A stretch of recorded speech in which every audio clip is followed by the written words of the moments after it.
सूर्या कुमार यादव और गौतम गंभीर international platform पे बैठकर हैंडशेक ना होने पर जो सवाल किया गया उस पर जवाब देते हैं कि पहलगाम टेरर अटैक के ऊपर हमने स्टैंड लिया है और इसी वजह से हमने साथ हाथ नहीं मिलाया। आपको इनडायरेक्टली उन्होंने दहशतगर्द बोल दिया है। इससे ज्यादा लोएस्ट पॉइंट और कुछ नहीं हो सकता। इसके बाद कोई तुक नहीं बनती है, कोई रीजन नहीं बनता है कि इंडिया पाकिस्तान का मैच हो।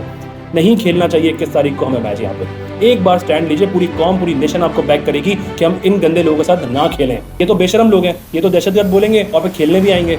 कम से कम हम तो खड़े हों। और ये सिर्फ कहने की बात है कि इंडियन क्रिकेट बोर्ड जो है बहुत रिचेस्ट है, पाकिस्तान क्रिकेट बोर्ड बहुत गरीब मुल्क है और पाकिस्तान क्रिकेट सर्वाइव नहीं कर पाएगा, कोलैप्स कर जाएगा इनके बगैर, ऐसा कुछ मुमकिन नहीं है। नहीं कोलैप्स करेगा पाकिस्तान इनके बगैर। 2008 में मुंबई अटैक हुआ था, 3 साल पाकिस्तान ने इंडिया के साथ कोई क्रिकेट नहीं खेला था, फिर भी हम एक आईसीसी टूर्नामेंट जीते, अगले आईसीसी के अंदर सेमीफाइनल खेला।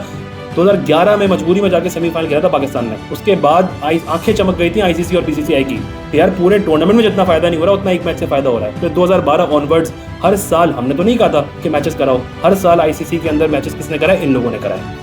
2014 में मोदी आता है, पूरा एशिया का पैटर्न चेंज हो जाता है कि 2 मरतबा इंडिया पाकिस्तान के मैचेस होंगे। किसने करवाए? इन्होंने करवाए। अभी भी जब 2025 के एशिया कप का स्केड्यूल अनाउंस हो रहा था, बीसीसीआई वहाँ पे मौजूद था, उनकी मौजूदगी में इंडिया पाकिस्तान के 2 मैचेस ऑर्गेनाइज हुए हैं।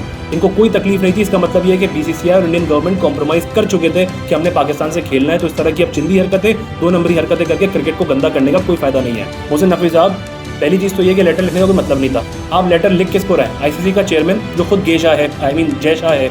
इतने गंदी सियासत करने वाले गंदे लोगों को लेटर लिखकर नहीं कहा जाता है। और अगर एंडी पाइक्रॉफ्ट हट भी जाता तब भी कोई फायदा नहीं था, क्योंकि मैच रेफरी आईसीसी का है और आईसीसी के लिए वो नौकरी कर रहा है। और आईसीसी ने ही उसको मना किया होगा, उस चेयरमैन ने, उस गंदी पॉलिटिक्स करने वाले ने ही उसको कहा होगा कि ये पैगाम पहुंचा दो, हैंडशेक नहीं होने हैं। तो रेफरी के बदल देने से फैक्ट चेंज नहीं होगा कि ये एक नीच लोग हैं, ये गिरे हुए लोग हैं, इन लोगों के साथ क्रिकेट खेलने का कोई फायदा नहीं है। दुनिया की अगर कोई सबसे ज़्यादा हिपोक्रेट और मुनाफिक कौम है ना, तो वो हिंदुस्तान की कौम है।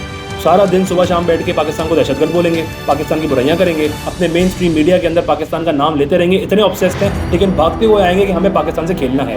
हर साल पाकिस्तान से क्रिकेट खेलना शुरू कर देते हैं। और अब यहाँ पे बात आ गई है सेल्फ रिस्पेक्ट की। मोहसिन नकवी साहब, एक रिक्वेस्ट है, यहाँ पे स्टैंड लीजिए और बाइकआउट की कॉल दीजिए। हमें इंडिया के साथ नहीं खेलना है। इन गंदे लोगों के साथ, इन नीच लोगों के साथ जो पूरे क्रिकेट को सियासत की नजर कर रहे हैं, ऐसे लोगों के साथ खेलने का कोई मतलब नहीं है। आप अपने आप को इतना छोटा नहीं समझें। जो लोग समझ रहे हैं ना कि पाकिस्तान क्रिकेट बोर्ड को पैसों की जरूरत है, छोटा बोर्ड है, कुछ नहीं कर सकता, भाई हमारे नाम पे इन लोग की चीजें बिकती हैं, हकीकत है ये। और ये कहते हैं पाकिस्तान की क्रिकेट की जरूरत नहीं है इंडिया को। नहीं है तो मत खेलो ना फिर, हर साल करके दिखाओ बाइकआउट। क्यों नहीं कर रहे?